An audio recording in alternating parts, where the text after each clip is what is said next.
Admiral Thexkar stood on the bridge of his flagship, the Void Render, watching the star charts with tired eyes. Another conquest mission. Another primitive world to add to the Zephyrian hegemony's growing empire. In his 300 years of service, he had overseen the subjugation of countless species. Most begged for mercy. Some tried to fight with their crude weapons. All eventually knelt before the might of the hegemony. "Sir, we are approaching the target system," reported his navigation officer. "The locals call it Sol. The third planet shows signs of recent industrialization." Thexkar nodded without interest. The intelligence reports lay scattered across his command table, barely read. Radio signals from Earth showed a species that had only recently learned to split the atom. Their space travel was limited to their own moon. Their weapons were simple projectiles and chemical explosives. It would be another easy victory. "How many ships did Command assign to this operation?" he asked. 12 heavy cruisers, sir, plus support vessels. Command felt it was more than sufficient for such a primitive target. The Admiral almost smiled. 12 heavy cruisers could level continents. Each ship carried enough firepower to reduce cities to ash. Their plasma cannons could burn through any known armor, and their energy shields could deflect anything these humans might throw at them. It was massive overkill for a species that had barely left their home planet. Far below on Earth, Dr. Sarah Chen stood in the underground facility beneath Cheyenne Mountain. The massive screens around her showed tracking data from sensors hidden throughout the solar system. For 30 years she had worked on this project. For 30 years humanity had prepared for this day. "They're coming," she said into her communication device. 12 large ships approaching from the outer system. They'll be here in 6 hours. Around the world, similar facilities received the same message. Deep beneath the surface of the moon, massive weapon systems powered up for the first time. In orbit around Earth, disguised platforms began their final preparations. Humanity had been listening to alien communications for decades. They knew what was coming.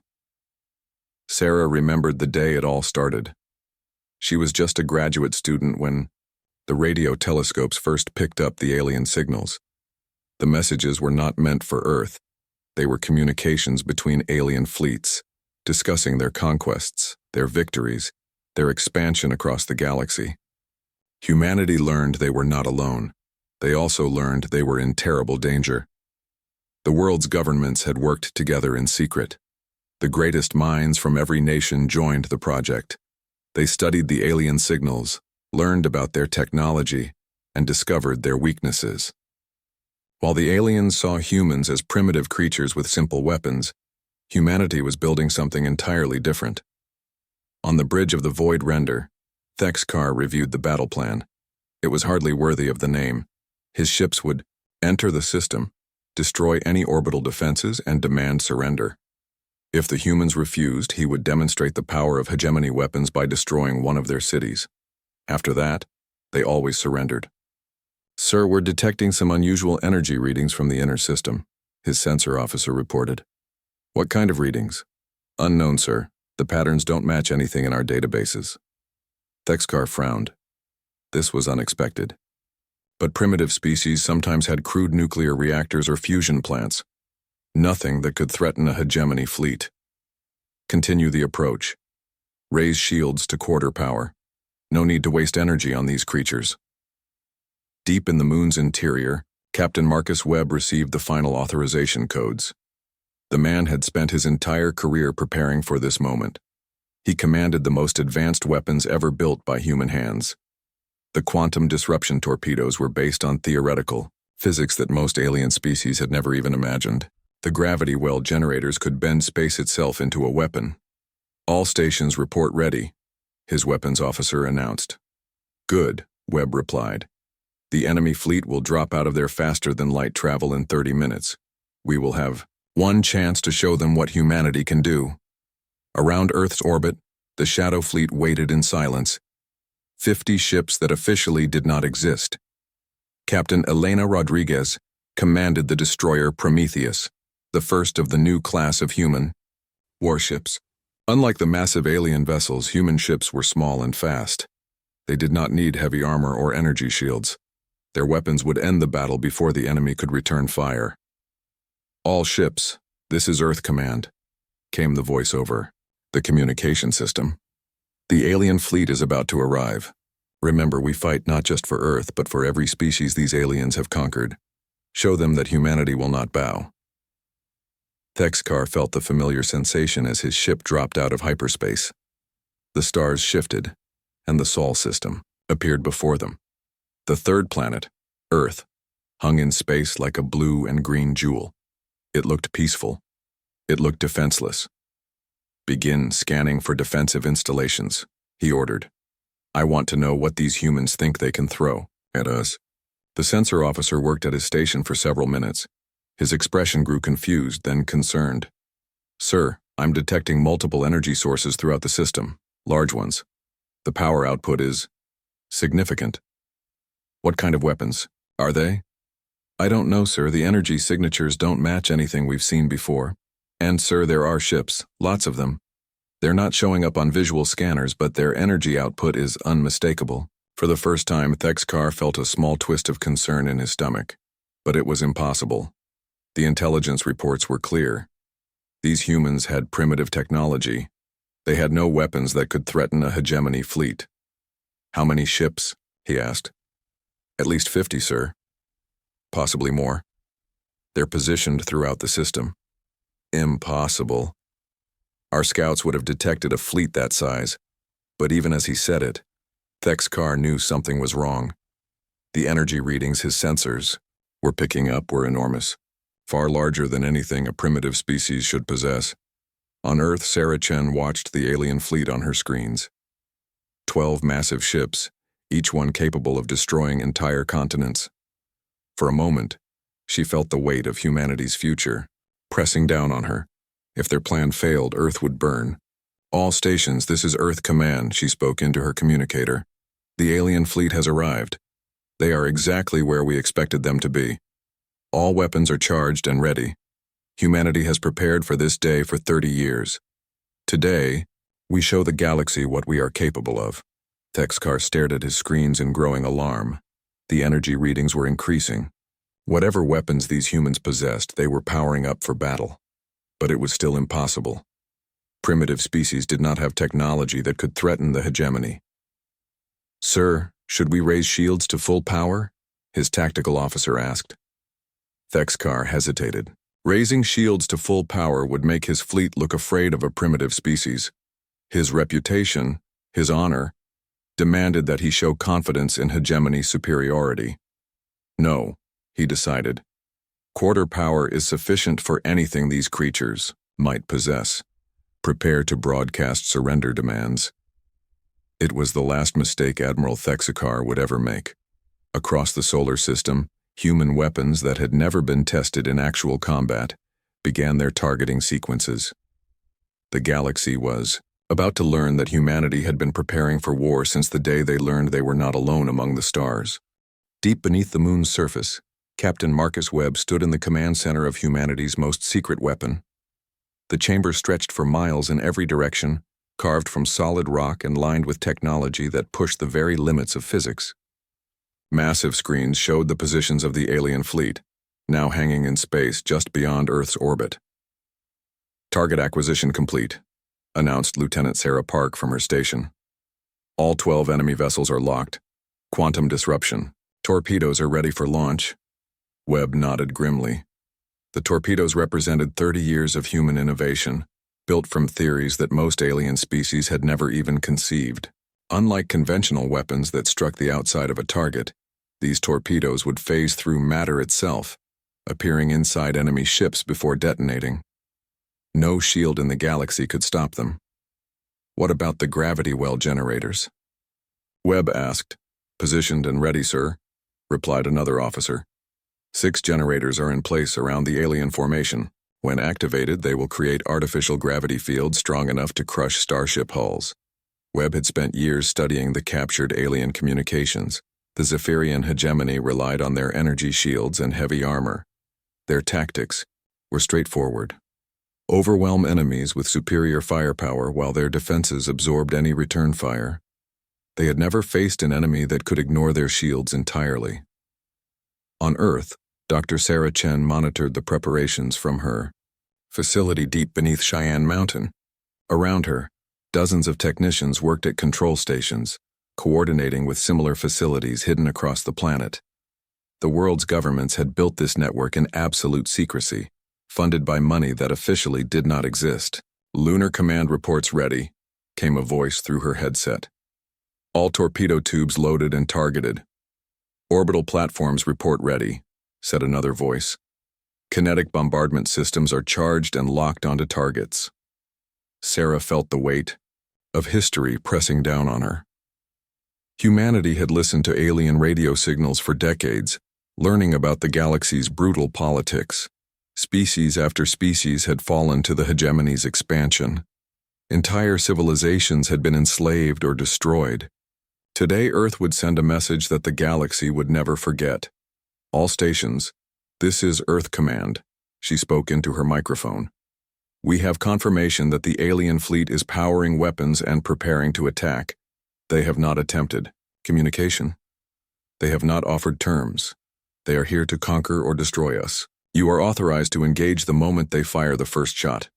In orbit around Earth, Captain Elena Rodriguez waited aboard the destroyer Prometheus.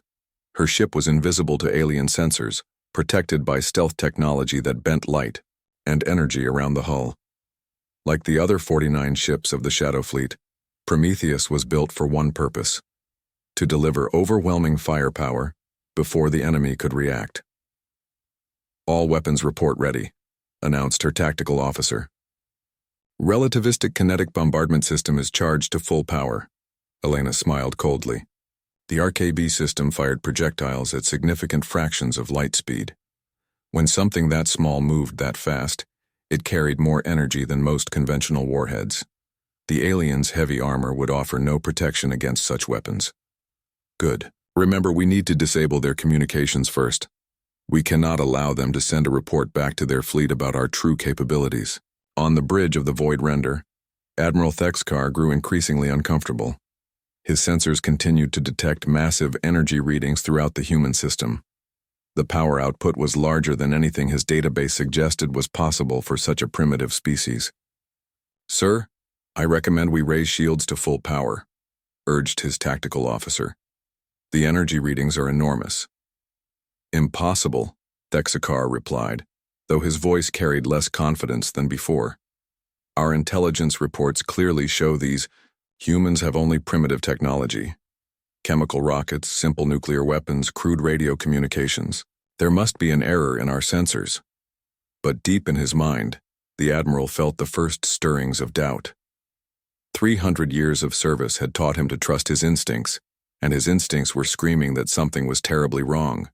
"Sir, incoming transmission from the human planet," reported his communications officer. "Put it through." The voice that came through the speakers was calm and professional, speaking in the dominant human language with perfect clarity. Thexkar's universal translator converted the words automatically. "Unknown alien vessels, this is Earth Defense Command. You have entered our solar system without permission and are approaching our world with weapons powered. State your intentions immediately, or you will be considered hostile." Thexkar almost laughed. The primitive creatures were demanding that he state his intentions, as if they had any choice in the matter. "Broadcast standard surrender demands," he ordered. "Tell them they have 1 hour to submit to hegemony authority or face the consequences." The message was transmitted and the response came back immediately. "Alien vessels, you have not answered our question. We detect weapons targeting our planet. You have 30 seconds to power down your weapons and withdraw from our system, or we will consider this an act of war." This time Thexkar did laugh. "An act of war? What can these creatures possibly do to us? Begin charging the main plasma cannons, target their largest cities. A demonstration of our power will end this quickly." On his tactical display, 12 green dots represented his fleet. On the screen, targeting cursors moved to highlight population centers on the blue planet below. In moments, his ships would demonstrate the price of defying the hegemony. Deep beneath Earth's surface, Sarah Chen watched the alien ships power their weapons. Energy readings spiked across her displays as massive plasma cannons prepared to fire on Earth's cities. "All stations, The aliens are charging weapons and targeting population centers, she announced. They have fired the first shot. You are cleared to engage. Repeat, you are cleared to engage. The response was immediate. Across the solar system, human weapons that had been built in secret for 30 years activated for the first time in actual combat. On the moon, Captain Webb gave the order that would change galactic history forever. Fire quantum disruption torpedoes, all tubes. 24 torpedoes launched from hidden installations beneath the lunar surface. They appeared on no sensor screen as they streaked through space, phasing in and out of normal matter like ghosts. The alien fleet's sensors detected nothing, until it was far too late. The first torpedo materialized inside the engine room of the hegemony cruiser Stellar Hammer. For a microsecond, exotic matter and antimatter mixed inside the ship's core systems. The resulting explosion converted the entire vessel into pure energy in the blink of an eye. The second and third torpedoes struck the cruiser Voidstalker simultaneously, one in the weapons bay and one in the bridge. The massive ship simply ceased to exist, its molecules scattered across space as expanding gas. Admiral Thexkar watched in absolute horror as 3 of his most powerful warships vanished from his screens in the span of 2 seconds. His sensors detected no incoming weapons, no energy beams, nothing that could explain what he was seeing. "What happened?" he shouted. "Report." "Unknown, sir. Ships just disappeared. No weapons detected, no energy signatures, nothing." Before anyone could respond, the gravity well generators activated. Invisible fields of twisted spacetime wrapped around 2 more hegemony cruisers. The ship's hulls groaned and buckled as artificial gravity crushed them like tin cans. In moments, 2 more vessels were compressed into dense spheres of twisted metal and circuitry. "Impossible," Thexkar screamed. "How are they doing this?" The answer came in the form of relativistic kinetic bombardment, projectiles moving at 20% of light speed struck the remaining alien ships like the fist of an angry god. Energy shields that could deflect plasma cannons offered no protection against solid matter moving at such incredible speeds. 3 more ships exploded in brilliant flashes of light. In less than 90 seconds, Admiral Thexkar watched his entire fleet reduced to space debris. Only his flagship remained, and that was only because the humans wanted at least 1 ship left alive to tell the tale. Admiral Thexkar stood frozen on the bridge of the Void Render, watching the impossible unfold before his eyes. In 97 seconds, 11 of his 12 heavy cruisers had been destroyed by weapons that his sensors could not even detect. The tactical display that moments ago had shown the positions of a proud hegemony fleet now displayed nothing but expanding clouds of debris. "Damage report," he shouted, his voice cracking with panic. "All other ships destroyed, sir," his tactical officer replied, his voice barely a whisper. "No survivors detected. No escape pods. They're just gone." "How?" Thexkar demanded. "Our shields were active. Our armor can withstand planetary bombardment. What weapons could do this?" On the main screen, the blue planet Earth hung peacefully in space, looking exactly as harmless as it had when they arrived. No massive battle stations were visible. No giant weapons platforms. Yet somehow this primitive world had just annihilated the most powerful fleet in hegemony space. "Sir, incoming transmission from the planet," the communications officer announced. "Put it through." The same calm, professional voice came through the speakers. "Admiral Thexkar of the hegemony vessel Void Render. Your fleet has been destroyed. Because you chose to target our civilian population centers, you have 1 chance to surrender and provide information about your empire. Refuse, and you will join your ships." Thexkar's mind reeled. They knew his name. They knew his ship's designation. How was that possible? "This is impossible," he muttered. "You're primitives. You have crude technology. How did you do this?" The human voice responded with what sounded almost like amusement. "Admiral, we have been monitoring your communications for 37 years. We know about your empire, your technology, your weaknesses. We have been preparing for this day since we first learned of your existence." Deep beneath Cheyenne Mountain, Dr. Sarah Chen spoke into her microphone while watching the lone surviving alien ship on her screens. Around her, Dozens of technicians monitored the battle's aftermath, analyzing every piece of data from humanity's first real test of their advanced weapons. The quantum disruption torpedoes performed exactly as designed, reported one technician. Complete molecular breakdown of target vessels. No survivors, no debris larger than dust particles.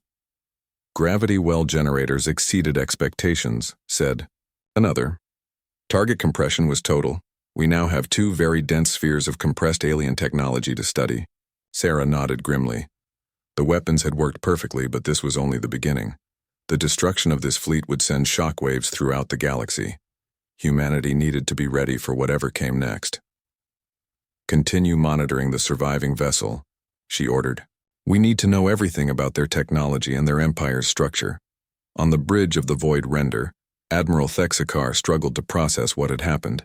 His entire career had been built on the assumption of hegemony superiority. Their weapons were the most advanced in the galaxy. Their ships were unbeatable. Yet this primitive species had destroyed his fleet without taking a single casualty. Sir, what are your orders? His navigation officer asked. Thexakar looked at his surviving crew. Less than an hour ago, they had been the proud warriors of the galaxy's most powerful empire. Now they were refugees, alone in hostile space, completely at the mercy of creatures they had planned to enslave. Send a message to Hegemony Command, he said quietly. Tell them the Earth expedition has encountered unexpected resistance. What should I tell them about our losses, sir? Thexakar closed his eyes. Tell them the truth. Tell them we attacked first and they destroyed us in minutes. Tell them these humans have weapons we cannot understand or defend against. The message was transmitted across interstellar space, carrying with it the first admission of hegemony defeat in over 2 centuries. At faster than light speeds, the shocking news would reach Hegemony Command in just a few hours. Captain Elena Rodriguez watched from the bridge of the Prometheus as the alien survivors struggled to come to terms with their situation. Her ship remained invisible to their sensors, one of 50 human vessels that had participated in the battle. Not a single human ship had been damaged. The aliens had never even fired a shot. Captain, we're receiving new orders from Earth Command, her communications officer announced. What do they say? We're to escort the surviving alien ship to lunar orbit. They want to begin immediate interrogation of the crew and analysis of their technology. Elena nodded. Signal the other ships. Form an escort formation around the alien vessel. If they try to run or fight, destroy them immediately. The message was relayed to the alien ship in their own language. Hegemony vessel, you will proceed to coordinates we are transmitting.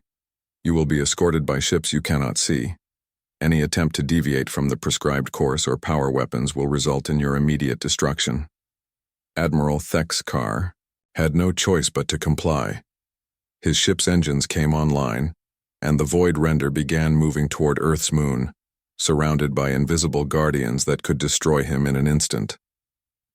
On Earth, government leaders from every nation gathered in emergency session. For 30 years they had prepared for this moment in secret. Now that it had arrived, they faced decisions that would shape humanity's future in the galaxy. President Martinez of the United Earth Alliance spoke first. The demonstration was successful beyond our best hopes. The alien fleet has been destroyed, with 0 human casualties. However, we must assume this will bring more attention from their empire. Prime Minister Chen of the Asian Federation nodded. Our intelligence suggests the hegemony controls dozens of star systems. This was only a small expeditionary force. They will send larger fleets when they learn what happened here. Then we accelerate the timeline, said Chancellor Weber of the European Union. Phase 2 weapons go into immediate production. We need the stellar bombardment platforms operational within 6 months. Dr. Sarah Chen watched the meeting through secure video link from her command center. Ladies and gentlemen, we have crossed a line we cannot uncross. The galaxy now knows that humanity possesses advanced weapons technology. We will be seen as either a valuable ally or a terrible threat. We must be prepared for both possibilities. The leaders debated humanity's future. The surviving alien ship reached lunar orbit. Docking clamps engaged. and for the first time in human history, living aliens would set foot on a human installation. But they would not be coming as conquerors. Admiral Thexakar was escorted through the corridors of the lunar facility by human guards. He had expected to see primitive technology, crude computers and simple weapons. Instead, he found himself in a complex that rivaled anything the hegemony had built. The humans had been far from primitive. "You have been monitoring our communications for decades," he said to his human escort. "A woman who introduced herself as Dr. Chen. You knew we were coming." "We knew your species existed 37 years ago," she replied. "We have been listening to your military frequencies, studying your technology, learning about your empire's expansion. We knew that eventually you would come for Earth. So you prepared for war. We prepared to survive. Your empire has conquered 17 star systems. You have enslaved or destroyed dozens of species. We decided that Earth would not become another victim." Thexkar walked in silence for a moment, absorbing the implications. "How many other species know about your weapons?" Dr. Chen smiled coldly. "As of 30 minutes ago, the energy signatures from our battle have been detected by sensor networks across 16 star systems. The destruction of your fleet was visible across half the galaxy. Everyone knows now that Earth cannot be conquered easily." The Admiral felt a chill run down his spine. In trying to conquer a primitive world, the hegemony had instead revealed the existence of a new military power. A power that had just demonstrated the ability to destroy hegemony fleets without effort. "What happens now?" he asked. "Now, Admiral, you are going to tell us everything you know about your empire. Fleet positions, technology, political structure, military capabilities. In return, we will allow you and your crew to live. And if I refuse?" Dr. Chen stopped walking and turned to face him. "Then you will join the 11 ships we already destroyed. The choice is yours, Admiral. But choose quickly. The galaxy is watching, and humanity has work to do." The news of the hegemony fleet's destruction spread across the galaxy like wildfire. On the neutral trading station of Nexus Point, alien merchants and diplomats gathered around public information displays, watching in stunned silence as sensor data confirmed the impossible. A primitive species had annihilated 12 hegemony heavy cruisers in less than 2 minutes. Captain Zarath of the Corvan Resistance Fleet felt her heart race as she read the reports in her cramped quarters aboard the smuggling vessel Silent Dawn. For 15 years, her people had fought a hopeless war against hegemony occupation. Their homeworld lay in ruins, their fleet scattered, their hope nearly extinct. But now, for the first time since the war began, she dared to believe that the hegemony could be defeated. "Commander," her communications officer called through the ship's intercom. "We're receiving encrypted transmissions from resistance cells across 7 systems. They all say the same thing. The humans destroyed an entire hegemony fleet." Zarath activated her personal communicator. "Send a message to all resistance commanders. Emergency council meeting at the sanctuary. Tell them we need to discuss these humans immediately." 3 star systems away, on the bridge of the hegemony, Command Ship Eternal Dominion, Supreme Admiral Korthak stared at the intelligence report with growing rage. The destruction of Admiral Thexkar's fleet was bad enough, but the implications were far worse. If word spread that the mighty hegemony could be defeated, rebellions would break out across their empire. "How is this possible?" he demanded from his intelligence chief. "Our scouts reported that this species had primitive technology, chemical rockets, simple nuclear weapons. How did they destroy 12 heavy cruisers?" Intelligence Chief Vextar nervously shuffled through his data tablets. "Sir, we are reviewing all previous intelligence reports. It appears our scouts may have been observing deliberately misleading information. The humans may have been hiding their true capabilities for decades." "Deliberately misleading?" Korthak's voice rose to a roar. "You mean these primitives were intelligent enough to deceive our intelligence services?" "It appears so, sir. We have confirmed that the energy signatures from the battle do not match any known weapon technology. The humans appear to have developed entirely new forms of warfare." Korthak turned to his tactical display, which showed the positions of hegemony fleets throughout their territory. "How many ships do we have available for immediate deployment?" The second battle fleet has 87 heavy cruisers and support vessels. The third battle fleet has 94 ships. Both could be at Earth within 2 weeks. Do it. Send both fleets to this Sol system. I want these humans crushed before news of their victory spreads any further. But it was already too late for such hopes. Across the galaxy, the energy signatures from the Battle of Sol had been detected by countless species. Ancient civilizations that had remained neutral for millennia suddenly took notice of the small blue planet that had demonstrated impossible weapons technology. On the crystalline world of Vaeltar, the ethereal collective convened an emergency session for the first time in 3 centuries. The energy beings who ruled the collective rarely interfered in the affairs of physical species, but the weapons demonstrated at Earth represented technology that challenged their understanding of physics itself. The quantum disruption signatures are unprecedented, pulsed the entity known as Prime Thought. These humans have developed weapons that phase through normal matter. Such technology should not be possible for a species so young. The gravity manipulation readings are equally disturbing, responded another entity. They are creating artificial gravitational fields strong enough to crush starship hulls. This suggests mastery of space-time manipulation. What should be our response? Asked a third entity. Prime Thought pulsed with uncertainty. We must observe.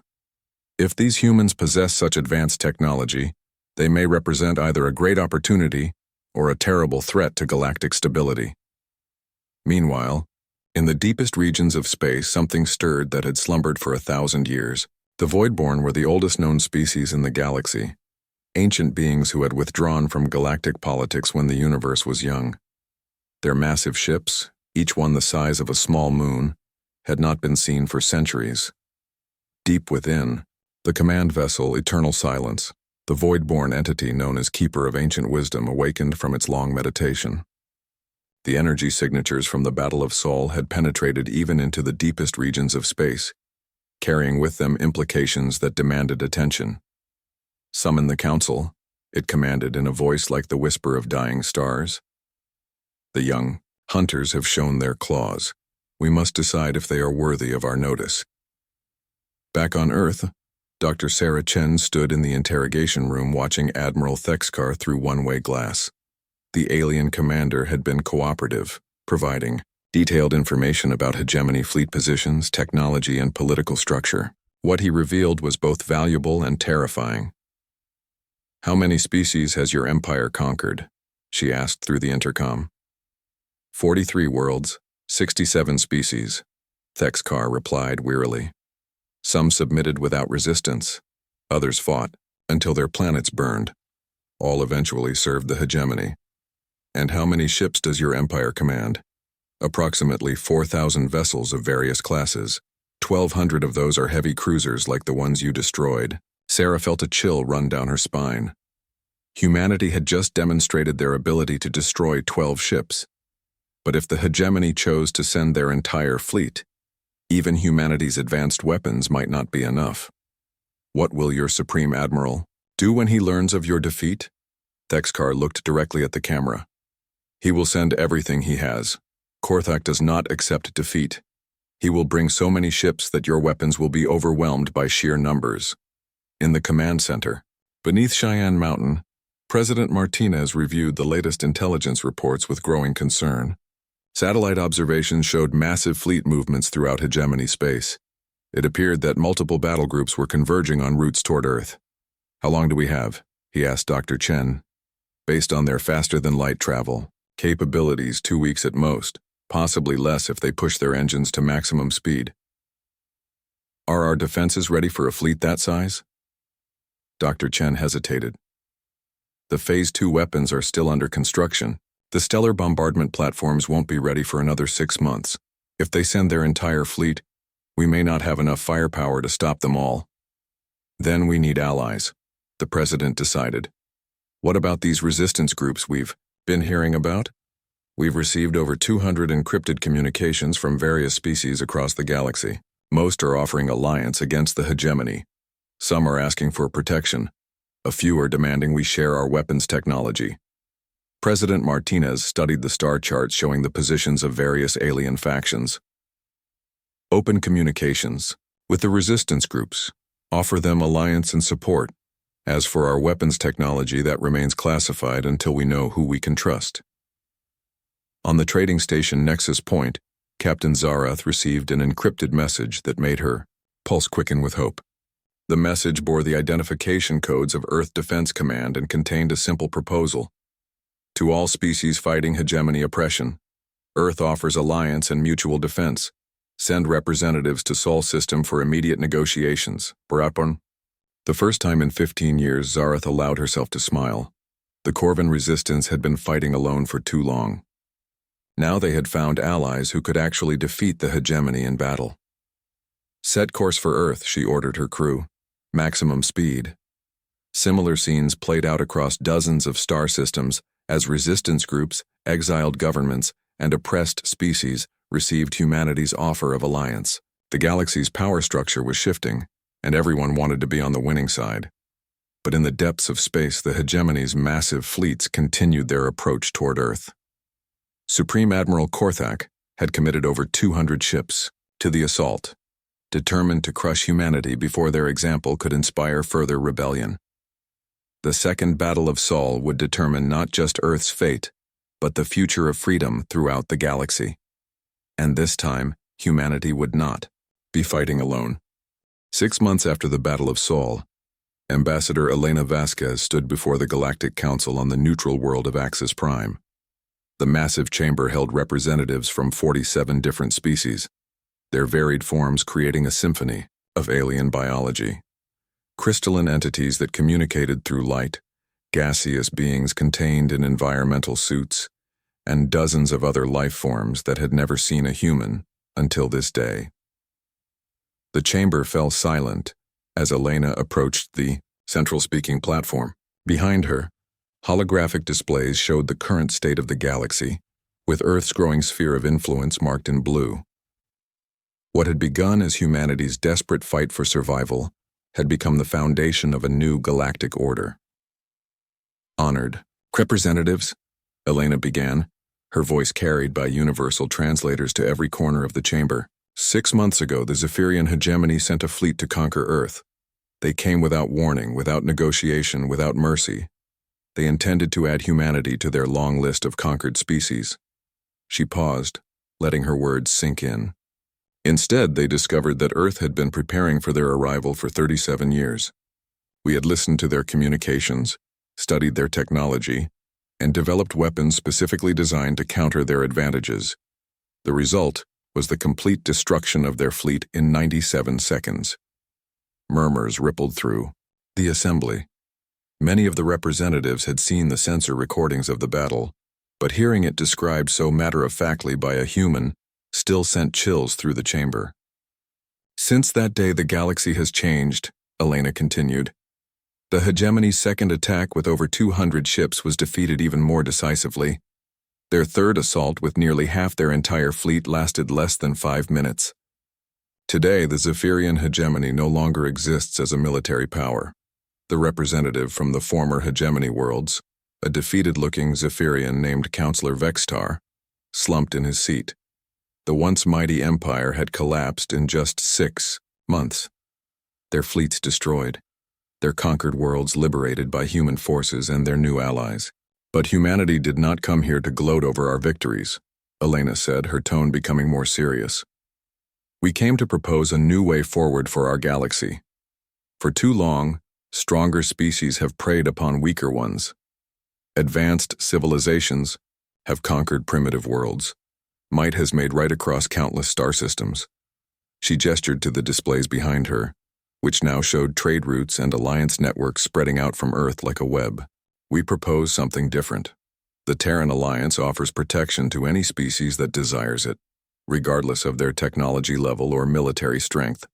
We offer trade partnerships based on mutual benefit rather than exploitation.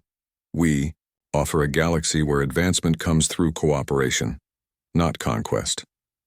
In the audience, Captain Zarath of the liberated Corvan world smiled with satisfaction. Her people had been among the first to join the Terran Alliance, and their homeworld was already being rebuilt with human assistance. The Corvan resistance. Fleet now served as scouts and guides for human forces, helping to liberate other oppressed worlds. The crystalline representative from the ethereal collective pulsed with cautious light patterns as it spoke. Humanity's military capabilities are impressive. But what assurance do we have that you will not become the very thing you claim to oppose? Power corrupts, as we have seen throughout galactic history. Elena had expected this question. An excellent point, honored collective, which is why humanity's weapons technology remains strictly classified and under multinational control. No single human government commands our advanced weapons. They are controlled by the combined leadership of Earth's United Nations, with oversight from our alliance partners. She paused, choosing her next words carefully. Moreover, we have learned from the mistakes of previous galactic powers. The hegemony fell because they ruled through fear and oppression. We intend to lead through example and mutual benefit. From his seat in the diplomatic section, former Admiral Thexkar watched the proceedings with mixed emotions. He had spent the past 6 months in human custody, eventually becoming an unofficial advisor on galactic politics. The humans had treated him with respect despite his initial intentions, and he had seen firsthand how they operated. Unlike the hegemony's brutal efficiency, humanity seemed genuinely interested in helping other species rather than dominating them. What of species that refuse alliance but pose no threat? Asked the representative from the Antari Confederation, a group of worlds that had remained neutral throughout the recent conflicts. Simple, Elena replied. We leave them alone. The Terran Alliance has no interest in forced membership or unwilling participants. Neutral species that wish to remain neutral are free to do so, as long as they do not engage in the conquest or oppression of other worlds. The chamber erupted in surprised murmurs. This was unprecedented in galactic politics. Every previous major power had demanded submission from neutral parties. However, Elena continued, her voice becoming harder, species that continue to practice slavery, conquest, or genocide will face the consequences of their actions. The galaxy has changed. Predatory behavior will no longer be tolerated. As if summoned by her words, a new presence made itself known in the chamber. The lights dimmed, and a massive holographic image appeared above the assembly. It showed a ship unlike anything most representatives had ever seen. A vessel the size of a small moon, its hull covered in symbols that predated most known civilizations. The Voidborn request permission to address the assembly. Came a voice like the whisper of ancient stars. Elena felt her breath catch. The Voidborn were legends, ancient beings who had withdrawn from galactic politics 1,000 years ago. Their appearance here was completely unexpected. Permission granted, she managed to say. The holographic image shifted to show a being of impossible age and wisdom, its form seeming to shift between states of matter. Young hunters of Earth, it spoke directly to Elena. The Voidborn have observed your recent activities with interest. We have not interfered in galactic politics for a millennium, but your actions merit our attention. The chamber was dead silent. Every being present knew they were witnessing a historic moment. Your species has demonstrated not only superior military capability, but also restraint in its use. You have destroyed fleets but spared populations. You have conquered territories but liberated rather than enslaved their inhabitants. This wisdom, in the application of power, is rare. Elena found her voice. Honored Voidborn, humanity is honored by your attention. We seek only to create a safer, more just galaxy for all species. We know, the ancient being replied, which is why the Voidborn Council has decided to emerge from our long isolation. We offer humanity our knowledge and guidance, freely given, as we once offered to civilizations long lost to time. The implications hit Elena like a physical blow.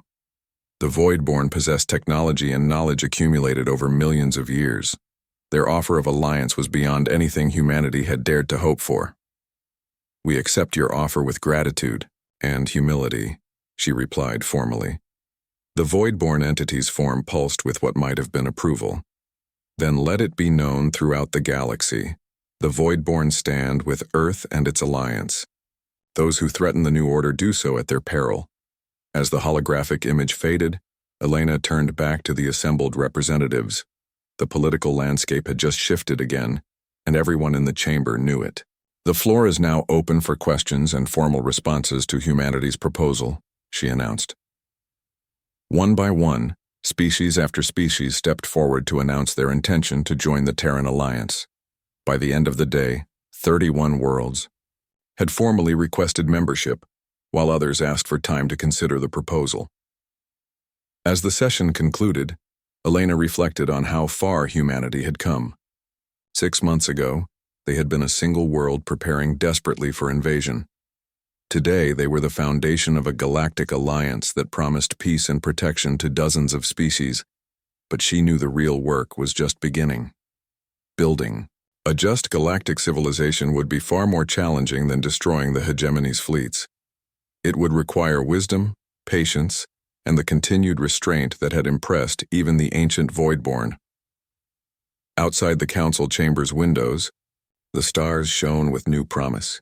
The galaxy belonged to humanity now, not through conquest but through the demonstration that strength could be used to protect, rather than oppress. And for the first time in galactic history, that strength was in the hands of a species that had learned to wield it wisely. The age of predatory empires was over. The age of the Terran Alliance had begun,